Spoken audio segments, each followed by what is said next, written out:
What's happening right now in Mecca is beyond belief. The holiest city in Islam has been swarmed by a catastrophic plague of locusts during the holy month of Ramadan. But is this just a freak of nature or a divine intervention? Something remarkable happened in the just concluded fast of Muslims at Mecca. Many people consider it a prophetic sign, while others think it's a miracle. I'm going to show you all the videos associated with this event. Locusts invaded Mecca, the most holiest site in Islam. This happened at the end of their holiest month, Ramadan. In this video, you can see people reacting to the inconvenience of the insect on people. It's all over the floor. It's not a good sight to behold. It is all over the place. They are moving in groups, in numbers. So what is really going on here? This is an infestation. But why here? Why Mecca? Why just after the fast? If you don't know, Ramadan is a month of fasting and prayer and reflection for the community of Muslims around the world. They abstain from eating, drinking, smoking, or anything that's impure or excessive from dawn until sunset. It's one of the 5 pillars of Islam, and Mecca is the most holiest site in Islam because Muhammad, the founder of Islam, was born in Mecca. And it is toward this religious center that Muslims turn 5 times daily in prayer. It is expected that all devoted and able Muslims attempt a Hajj, pilgrimage, to Mecca at least once in their lifetime. Also, the great mosque of Mecca, known as the Masjid al-Haram, is home to the Kaaba. The Kaaba, the black cube, is the most sacred site in Islam, known as the sacred Beit Allah, House of God. It is located at the heart of the sacred mosque, Masjid al-Haram in Mecca, Saudi Arabia. The Kaaba is believed by Muslims to have been built by Abraham and Ishmael. It is one of Islam's holiest sites and the direction of prayer for all Muslims. Every year during the Ramadan season, many people come to celebrate and partake in the fast. So, why would locusts invade such a holy site? It is a question in the heart of many. This is because in Islam, in Christianity, Judaism, and Buddhism, locust infestation is considered a sign of judgment or punishment.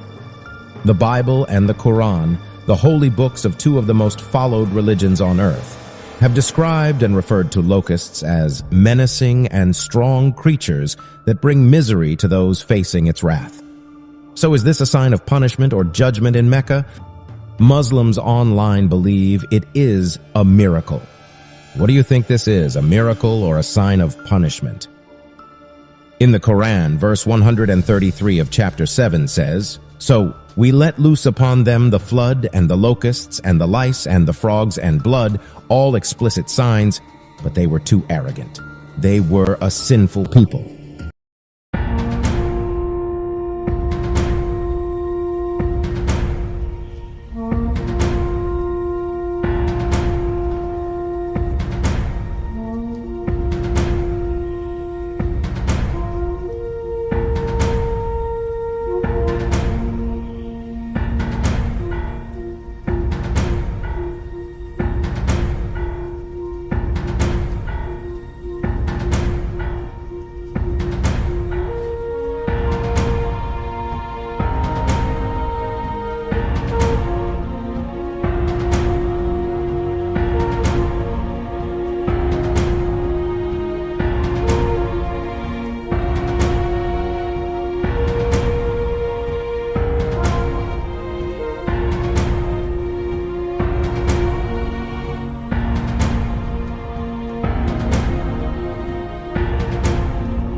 Within the past few months, animals around the world, different species, have been documented of walking around in circles. I've heard claims of scientists saying it's some type of disease that's going on, but I can't foresee how that would be happening with different species, fish, insects, bugs, all around the world at the same time. Doesn't really add up to me. Romans 8:22 says, "For we know that the whole creation groans and labors with birth pangs together until now." So we know that all of creation, the animals and the plants, are even longing for the return of Jesus Christ. And we know that when Jesus comes back again the second time, that every knee will bow and every tongue will confess that he is Lord. And I believe that even creation, the animals and the plants will bow, because back in the garden, it wasn't even supposed to be this way for them. We know the lion and the lamb will lay down together in peace when Jesus comes back again. So even creation is longing for the peace and the millennial kingdom and the new heavens and the new earth that Jesus will bring. But it's interesting to think that Jesus says in the last days that it will be like the days of Noah.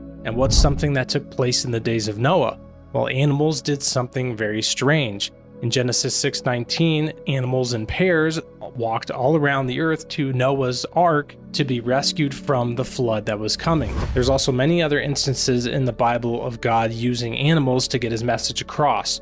In Numbers 22:21 through 39, we have Balaam's donkey, which God actually spoke through the donkey to Balaam, who was being rebellious against the word that God sent Balaam the prophet to go speak. In Matthew 17, in one of Jesus's most unusual miracles, Jesus sent Peter down to the sea to grab a fish that actually had a coin in its mouth to pay the temple tax for him and Peter. A very unusual miracle, but God is in control of the animals, and so he will speak through them because all of creation is his. We also know through the prophet Joel that the Lord says that in the last days he will do multiple things, pouring out his spirit on all flesh, sons and daughters shall prophesy. But he also says he will show wonders in heaven above and signs in the earth beneath, blood and fire and vapor of smoke. So what are some of those signs that will be going on in the earth beneath? Well, it includes something to do with animals, most likely in some sort or another. I've got two more passages here that show that in the last days God uses animals to get his message across, that the time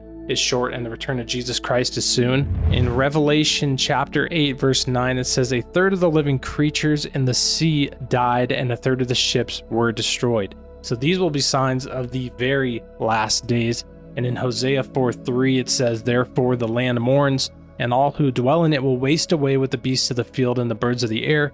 Even the fish of the sea disappear." So clearly when we are in the last days, when we're in the final last days, God will use animals in many different ways. There will be animal die-offs, strange signs going on, and just many strange things in the earth. So is that what is going on here with these animals walking in circles? No one really knows for sure, but it is strange. I don't think it's clearly some scientific explanation of, definitely not like a disease, like insects and bugs and animals all across the earth are just deciding to walk in circles at the same time. It makes absolutely no sense. Maybe something as if whatever the North Pole is, we know that moves.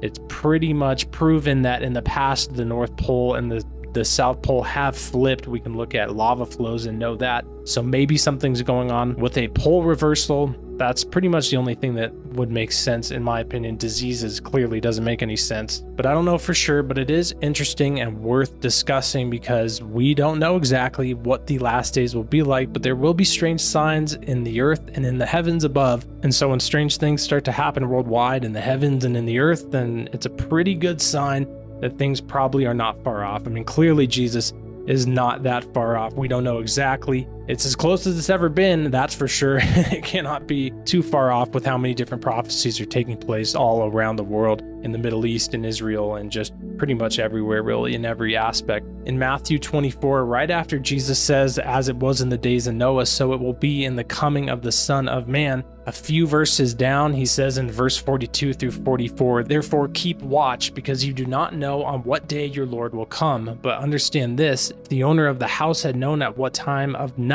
the thief was coming, he would have kept watch and would not have let his house to be broken into. So you also must be ready, because the Son of Man is coming at an hour when you do not expect him." Thanks for watching, and God bless.